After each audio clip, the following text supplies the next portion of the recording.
Good evening.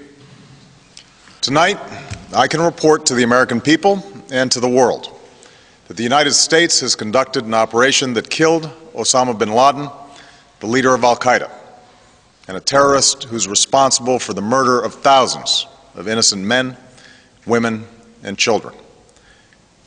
It was nearly 10 years ago that a bright September day was darkened by the worst attack on the American people in our history.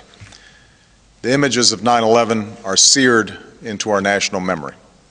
Hijacked planes cutting through a cloudless September sky, the Twin Towers collapsing to the ground, black smoke billowing up from the Pentagon, the wreckage of Flight 93 in Shanksville, Pennsylvania, where the actions of heroic citizens saved even more heartbreak and destruction.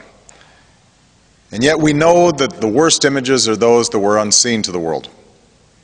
The empty seat at the dinner table, children who were forced to grow up without their mother or their father, parents who would never know the feeling of their child's embrace, nearly 3,000 citizens taken from us, leaving a gaping hole in our hearts.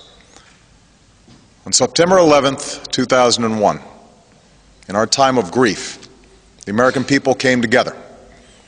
We offered our neighbors a hand, and we offered the wounded our blood. We reaffirmed our ties to each other and our love of community and country. On that day, no matter where we came from, what God we prayed to, or what race or ethnicity we were united as one American family.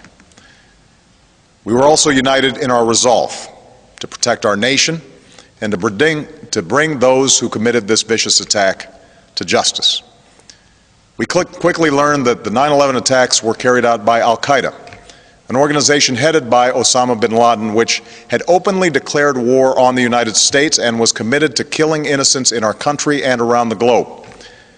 And so we went to war against al-Qaeda to protect our citizens, our friends, and our allies. Over the last 10 years, thanks to the tireless and heroic work of our military and our counterterrorism professionals, we've made great strides in that effort.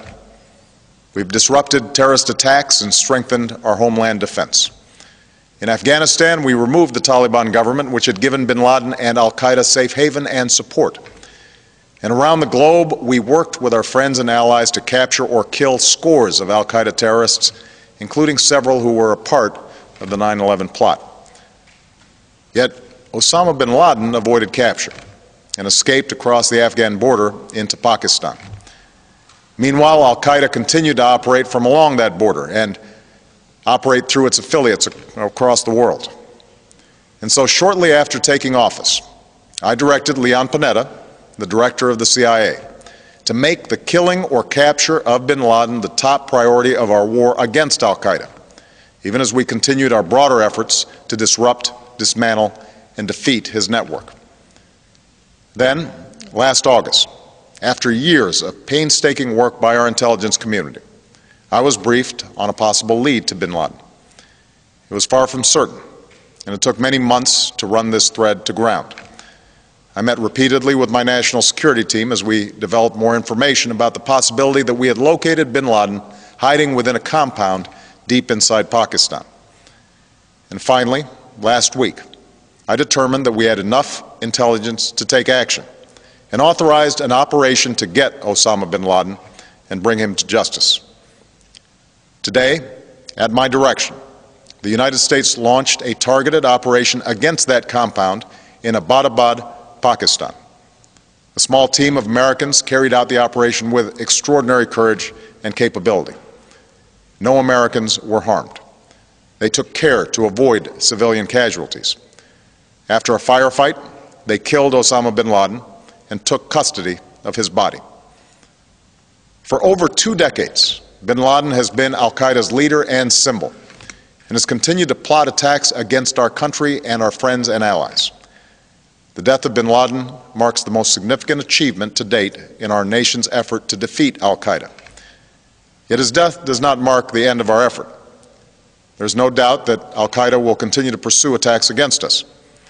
We must and we will remain vigilant at home and abroad. As we do, we must also reaffirm that the United States is not and never will be at war with Islam.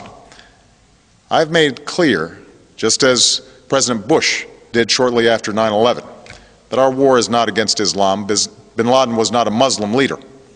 He was a mass murderer of Muslims. Indeed, al-Qaeda has slaughtered scores of Muslims in many countries, including our own. So his demise should be welcomed by all who believe in peace and human dignity. Over the years, I've repeatedly made clear that we would take action within Pakistan if we knew where bin Laden was.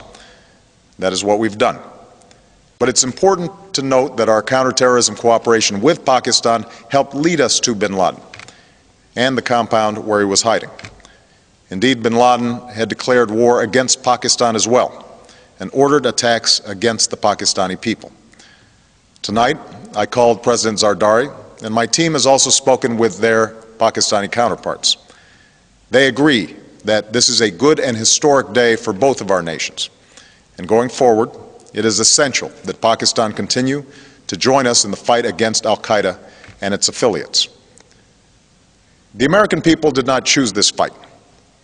It came to our shores and started with the senseless slaughter of our citizens. After nearly 10 years of service, struggle, and sacrifice, we know well the costs of war. These efforts weigh on me every time I, as Commander-in-Chief, have to sign a letter to a family that has lost a loved one, or look into the eyes of a service member who's been gravely wounded. So Americans understand the costs of war. Yet, as a country, we will never tolerate our security being threatened, nor stand idly by when our people have been killed. We will be relentless in defense of our citizens and our friends and allies. We will be true to the values that make us who we are. And on nights like this one, we can say to those families who have lost loved ones to al-Qaeda's terror, justice has been done. Tonight we give thanks to the countless intelligence and counterterrorism professionals who've worked tirelessly to achieve this outcome. The American people do not see their work nor know their names, but tonight they feel the satisfaction of their work and the result of their pursuit of justice. We give thanks for the men who carried out this operation, for they exemplify the professionalism, patriotism, and unparalleled courage of those who serve our country. And they are part of a generation that has borne the heaviest share of the burden since that September day. Finally, let me say to the families who lost loved ones on 9/11 that we have never forgotten your loss, nor wavered in our commitment to see that we do whatever it takes to prevent another attack on our shores. And tonight, let us think back to the sense of unity that prevailed on 9/11. I know that it has at times frayed, yet today's achievement is a testament to the greatness of our country and the determination of the American people. The cause of securing our country is not complete, but tonight we are once again reminded that America can do whatever we set our mind to. That is the story of our history. Whether it's the pursuit of prosperity for our people or the struggle for equality for all our citizens, our commitment to stand up for our values abroad, and our sacrifices to make the world a safer place. Let us remember that we can do these things not just because of wealth or power, but because of who we are. One nation, under God, indivisible, with liberty and justice for all.